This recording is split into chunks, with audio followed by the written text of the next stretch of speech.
আজিৰ ভিডিঅ'ত আমি ক্লাছ 11ত থকা চেপ্টাৰ 1 সংগতি সেট এক্সাৰসাইজ 1.1 এক নম্বৰ কুৱেশ্যনসমূহ আলোচনা কৰিম আমি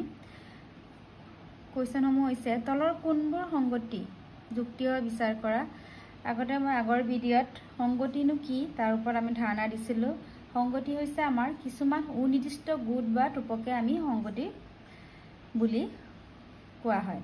এতিয়া প্ৰথম প্ৰশ্নটো চোৱা যে বৰ্ণৰে আৰম্ভ হোৱা বছৰটোৰ সকলোবোৰ মাহৰ সংগ্ৰহ যে বৰ্ণৰে আৰম্ভ হোৱা আমাৰ বছৰটো কোন কেইটা হয় আমাৰ যে বৰ্ণবোৰ জানুৱাৰী জুন জুলাই এই সংগ্ৰহবোৰ আমাৰ উনিৰ্দিষ্ট হোৱাৰ লগে লগে আমাৰ কিবাটো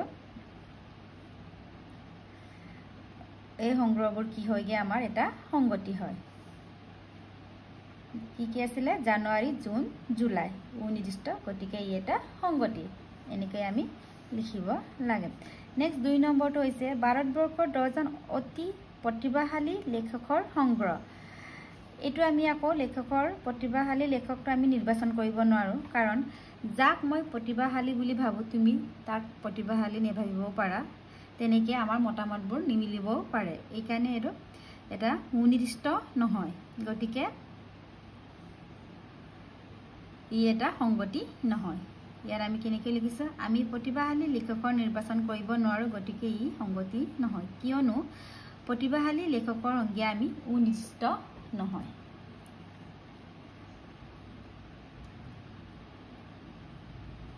তেনেকৈ 3 নম্বৰ প্ৰশ্নটো কৈছে পৃথিৱীৰ 11জন শ্ৰেষ্ঠ ক্ৰিকেট বেটসমেনৰ এটা দল 2 নম্বৰটো নিচিনা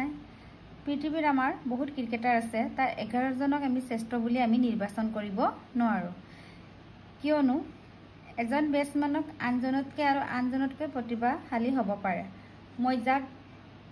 প্ৰতিভাশালী বেটসমেন বুলি ভাবো তুমি তাক নেভাবও পাৰা এই কাৰণে এটো আমাৰ উনিৰ্দিষ্ট নহয় গতিকে ই এটা সংগতি নহয় আকৌ 4 নম্বৰ প্ৰশ্নটো চোৱা তোমাৰ শ্ৰেণীৰ সকলোবোৰ ল'ৰাৰ সংগ্ৰহ তোমাৰ শ্ৰেণীত তোমাৰ ক্লাছত ল'ৰাবোৰ আমাৰ উনিৰ্দিষ্ট হৈ থাকে গতিকে ই এটা সংগতি এটা শ্ৰেণীৰ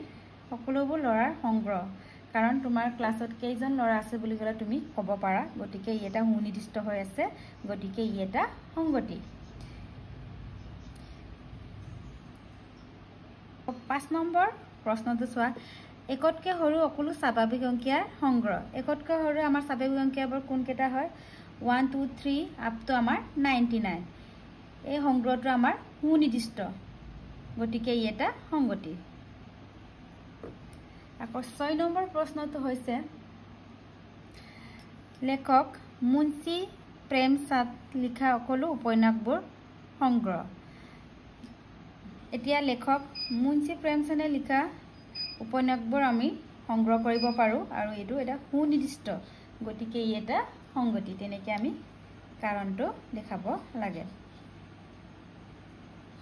এতিয়া 7 নম্বৰ কুৱেশ্যনটো চোৱা সকলোবোৰ যুগ্ম অখণ্ড সংখ্যাৰ সংগ্ৰহ আমি যুগ্ম অখণ্ড সংখ্যা বুলি ক'লে কি বুজাও আমি যেটো আমি 2 ৰে হৰণ কৰিব পাৰো মানে 2 ৰ গুণিতকবোৰ এটা যুগ্ম অখণ্ড সংখ্যাবোৰ হৈছে 2 4 6 8 তেনেকৈ আমাৰ ডট ডট গৈ থাকিব এই সংগ্ৰহবোৰ আমাৰ সুনিৰ্দিষ্ট গতিকে ই এটা সংগতি আকৌ 8 নম্বৰ প্ৰশ্নটো চোৱা এই অধ্যায়ৰ প্ৰশ্নবোৰ সংগ্ৰহ তোমাৰ কিতাপত থকা বা এই লেসনৰ প্ৰশ্নবোৰ আমি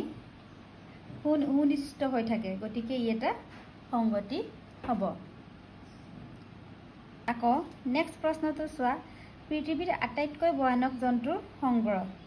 এইটো আমাৰ সুনিৰ্দিষ্ট নহয় কিয়নো এটা আন এটাতকৈ ভয়ানক হ'ব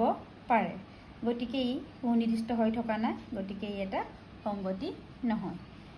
মই কেনেদৰে লিখিছো চোৱা পৃথিৱীৰ আটাইতকৈ ভয়ানক জন্তুবোৰ উনিৰ্দিষ্ট নহয় কিয়নো এটা আন এটাতকৈ ভয়ানক হ'ব পাৰে গতিকে ই এটা সংগতি নহয় তেনেকৈ তোমালোকক কাৰণ দৰকাব দিলে তেনেকৈ লিখিবা এতিয়া নেক্সট আমাৰ 2 নম্বৰ প্ৰশ্নটো হৈছে ধৰা হল a = 1 2 3 4 5 6 কালিটাই যথাযথ প্ৰতীক বিলংস টু বা নট বিলংস টু অন্তৰ্ভুক্ত বা অন্তৰ্ভুক্ত নহয় বহুৱাব লাগে মানে এতিয়া 5 টো এক নম্বৰতে আছে 5 ইয়াত আমি কালি ঠাইটো পূৰ কৰিব লাগে এই 5 টো আমাৰ 8 আছে নে নাই চোৱা তোমালোকে 1 2 3 4 5 6 আমাৰ 5 টো ক'ত আছে 8 আছে গতিকে কি চিন আহিব আমাৰ belongs to এটো আমাৰ অন্তৰ্ভুক্ত চিন আকৌ 2 নম্বৰটো কি কৈছে 8 টো তোমাৰ এত অন্তৰ্ভুক্ত হয় নে নহয় দেখা লিখিবলৈ কৈছে আমাৰ ইয়াত 8 আছে 1 2 up to 6 লৈকে তেনেলে আমাৰ 8 টো নাই গতিকে কি হ'ব আমাৰ এটো not belongs to মানে অন্তৰ্ভুক্ত নহয় আকৌ 3 নম্বৰটো হৈছে 0 তে 8 আছে নে নাই নাই নেথাকিলে আমাৰ কি হ'ব আমাৰ not belongs to 4 নম্বৰটো আছে আকৌ 4 ৰেস a ইয়াত 4 টো 8 আছে নে নাই 4 টো আমাৰ 8 আছে গতিকে কি হইব আমাৰ belongs to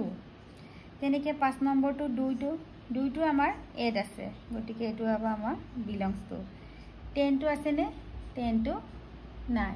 তেনেলে কি হ'ব এটো আমাৰ not belongs to এতিয়া belongs to not belongs to বা অন্তৰ্ভুক্ত নহয় তো অকমান হলো বুজি পাইছা বলে মই ভাবিছো